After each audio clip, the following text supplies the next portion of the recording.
सदन कसाई मांस काटते थे और मांस काट करके तराजू में जब रखते थे तो दूसरे पड़ले में भार के लिए शालिग्राम भगवान को रखते थे और फिर तोलते थे।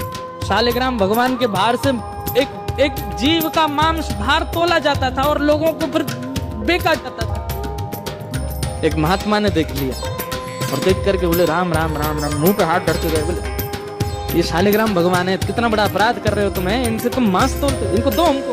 बेचारे सदन कसाई बड़े भोले, अरे मुझे नहीं पता था, लीजिए भगवान, मेरे को तो लगा इनके लिए कोई आसन नहीं है, मेरे पास में कहाँ धरूं, सब जगह मांस है, तो ये तराजू का ये वाला पटला मैं रोज धो करके पहुंच के बढ़िया व्यवस्थित करके इसमें धरता हूँ इनको, दो काम हो जाते हैं, इनका आसन भी हो जाता, मांस भी तुल जाता है।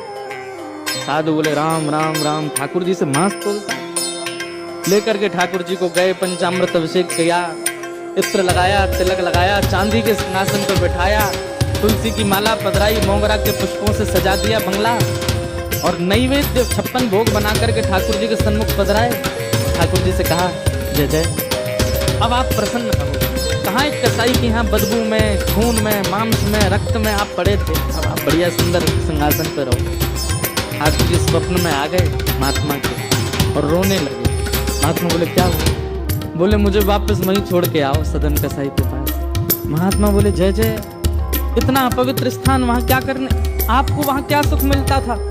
ठाकुर जी बोले पता नहीं क्यों, वो इतना भोला है, इतना सीधा है, वो सदना हमको इतना अच्छा लगता है, जब वो तोलता था ना तो उसके तराजू में जब हम ऐसे लुढ़कते थे तो हमको बड़ा सुख मिलता था, हमको वहीं लुढ़कना है, वहीं छोड़े आप। मान गए महात्मा, बोले कि हमने इतना सब कुछ पवित्र आदि सब किया, लेकिन आपको तो वहीं उसी के यहाँ जाना, ठीक है। दूसरे दिन सदन कसाई के पास गए और ठाकुर जी हाथ में लेकर के महात्मा आए। सदन कसाई तो तुरंत कूद पड़े चरणों में, बोले भगवान मुझसे अपराध हो गया, आप मुझे दंड मत दीजिए। बोले दंड देने नहीं आए भैया, तेरी भक्ति की सराहना करने आए।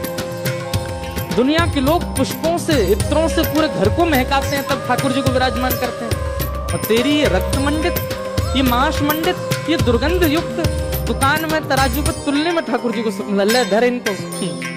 उस दिन सदन कसाई के मन में आया, मेरे इतने गलत व्यवहार को भी ठाकुर जी ने नजरअंदाज कर दिया, मैं किस योग्य हूँ?